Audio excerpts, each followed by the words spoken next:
Commission Jammu Kashmir में सब जगह पे गया, अंतिम जिले से लेकर पहले जिले तक सब जगह घूमे। कई समुदायों के प्रतिनिधियों ने इनको आवेदन पत्र दिए थे, पाक ऑक्यूपाई कश्मीर से आए हुए लोगों ने भी दिए थे, और कश्मीर घाटी से भागकर जम्मू में शरण लेने वाले लोगों ने, और कश्मीर घाटी से भागकर देश भर में फैले हुए कश्मीरियों ने भी आवेदन दिए थे कि हमारा प्रतिनिधित्व का कोई डिलिमिटेशन कमीशन संज्ञान ले। और मुझे आनंद है मान्यवर कि डिलिमिटेशन कमीशन ने इसका संज्ञान लिया। भारत के इलेक्शन कमिश्नर ने विधानसभा में 2 सीटें कश्मीरी विस्थापितों के लिए नामांकन की जा सके और 1 सीट अनधिकृत ऑक्यूपेशन जो हमारे कश्मीर का हिस्सा पाकिस्तान कर बैठा है वहां से विस्थापित। Car garage network great, claim cover great, price wait वाह, प्राइस भी great. Tata AIG car insurance, trusted नाम, फैंटास्टिक नाम। लोगों में से एक व्यक्ति को नॉमिनेट करना पड़े, ये इसका हाथ। अब इसमें क्या है, पहले भी मिलता था ना, पहले नहीं मिलता था। पहले सिर्फ जरूरत लगे तो, प्रतिनिधित्व न हो तो महिलाओं को 2 सीट दी जाती थी। हमने 3 सीटें और अपॉइंट करने की डिलिमिटेशन कमीशन की जो सिफारिश है उसको बिल में परिवर्तित कर कानूनी जामा पहनाकर आज मैं इस महान सदन के सामने उपस्थित हुआ हूं। मान्यवर, इसमें से 2 सीटें कश्मीरी विस्थापितों के लिए होगी जो घाटी से विस्थापित हुए हैं, और 1 सीट पाक ऑक्यूपाई जम्मू कश्मीर के विस्थापित व्यक्तियों के लिए नामित की जाएगी। इसमें से 1 महिला होना जरूरी है। इस प्रकार का एक कानूनी सुधार लेकर आज मैं यहाँ पर हुआ है। डिलिमिटेशन कमीशन के इतिहास में पहली बार 9 सीटें शेड्यूल्ड ट्राइब के लिए आरक्षित की गई हैं और ST के लिए 9 सीटें और अनुसूचित जाति और जनजाति के लिए 20 सीटों का आरक्षण की व्यवस्था करें। नई जो स्कीम बनी है उसमें जम्मू में पहले 37 सीटें थी, 37 सीटें थी, ये भी न्याय का सवाल है। जम्मू में पहले 37 सीटें थी, अब 43 हुई है, 43 हुई है।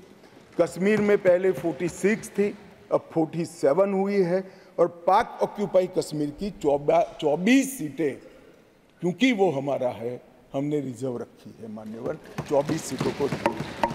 इस तरह से पहले 107 सीटें जम्मू कश्मीर विधानसभा में थी, अब 114 सीटें हुई है।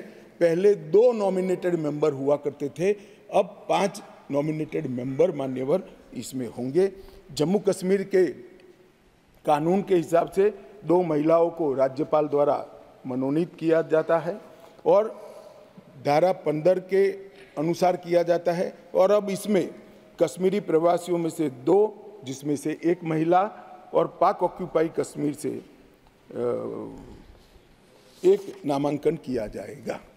मान्यवर, ये इसलिए संभव हुआ है कि 5 और 6 अगस्त को ये ऐतिहासिक बिल नरेंद्र भाई ने कैबिनेट में पारित किया और इस सदन ने इसको परमिशन दी, इसको मान्यता दी और धारा 370 चली गई। इसी का हिस्सा था ये डिलिमिटेशन कमीशन।